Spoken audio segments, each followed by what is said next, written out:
Actually, before we get to any of our segments, I want to talk about a couple of kind of broader crypto things.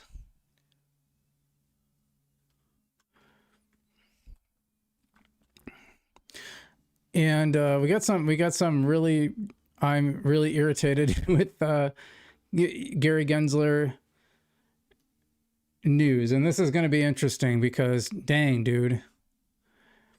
I think we all knew that Gary Gensler was corrupt and we were not fans of him. If you're in crypto, you were not a fan of Gary Gensler. And this just proves why. He clearly put his thumb on the scale. He had it out for crypto. We all know that. We all know who he's getting his marching orders from. And he was very much subservient to the anti-crypto crowd. Which, listen, if it's about like making sure that scams don't happen, I'm all about that. Like I want scammers held accountable too. But that's why you need to allow crypto and regulate it versus just basically outlaw it, and then it goes overseas and you have no enforcement action. But also I'm skeptical of Gary Gensler because of all the people he gave Coinbase the hardest time, even though from what I can see, they were always trying to do the correct thing. They were trying to follow the law. When they get a Wells notice, they're like, okay, well, what's not in compliance and how can we become in compliance? They basically send a letter back saying, nope, too bad. It's like, how is that serious? I just don't understand how that happens. I really don't. It's just baffling to me how that can be like an actual stance that a regulatory agency takes. Basically, it was like we refuse to regulate you. They left the rules murky so that they could just shut people down willy-nilly without any real rules in place. It's crazy. Well, we found out Gary Gensler up to his old tricks, apparently, and just one more reason why I think he's full of crap. And we're going to look at that. Let's look.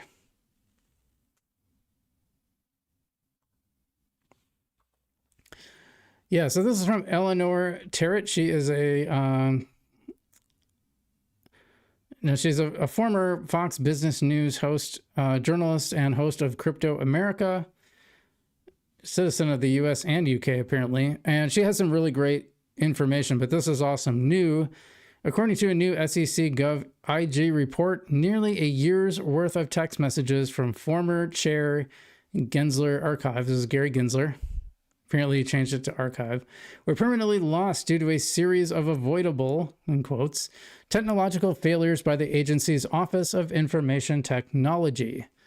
The text included one sent and received by the former chair on his government phone between October 18th of 2022 and September 6th, 2023. Well, that is very convenient. That is almost a year's worth of texts that are just gone. And we have a full report. You can see here I said, gee, I'm shocked. Absolutely shocked. Good riddance. Gedler. Protagonist in the chat says, A0 recovery. Don't miss it, lads. Still very cheap. Privacy. It's new gold. Yeah, it's probably not. Anyway, sorry, man. I don't show coins in my chat. Okay. So I said, gee, I'm shocked. Absolutely shocked. Good riddance, Gensler. Yeah, we all agree with that. Wendy-o. How convenient. Yeah, it's really convenient. Gee, all the text messages disappeared. What a surprise. What a freaking surprise. Let's see. Special review. Avoidable errors led to the loss of former SEC Chair Gary Gensler's text messages.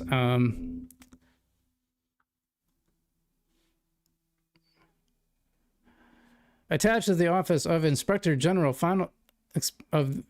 is the Office of Inspector General final report detailing the results of our special review of the loss of the former U.S. Securities and Exchange Commission Gary Gensler's text messages. The report contains 5 recommendations that should further strengthen the SEC's management of mobile devices and federal records. I get why they write it this way. I frankly do not believe for one second that this is accidental. I just don't.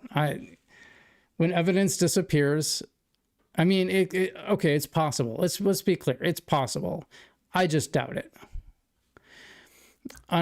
July 23rd, 2025, we provided management with a draft of our report for review and comment. In its August 22nd, 2025 response, management concurred with our recommendations and submitted planned corrective actions with timeframes. We have included management's response as Appendix 2 in the final report. We appreciate the courtesies and blah, blah, blah, blah, blah. So, yeah, I think there should be, for losing these text messages, there should be some serious consequences. Now, listen, I'm an open records advocate, and if the same thing, just to be clear, this is not political, because if the same thing happened under the new SEC chair under Trump, I would say the same thing.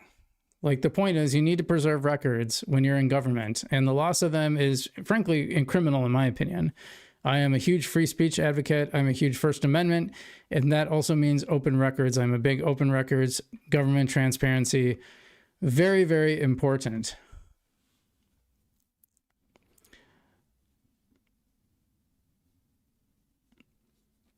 And they did this because on January 17th of 2024, the U.S. Securities and Exchange Commission reported to us that about 4 months earlier, the agency erased nearly a year's worth of text messages sent and received by then SEC Chair Gary Gensler. Now, let's look at this. This is from, the Inspector General got this report in January, and they're first releasing this now.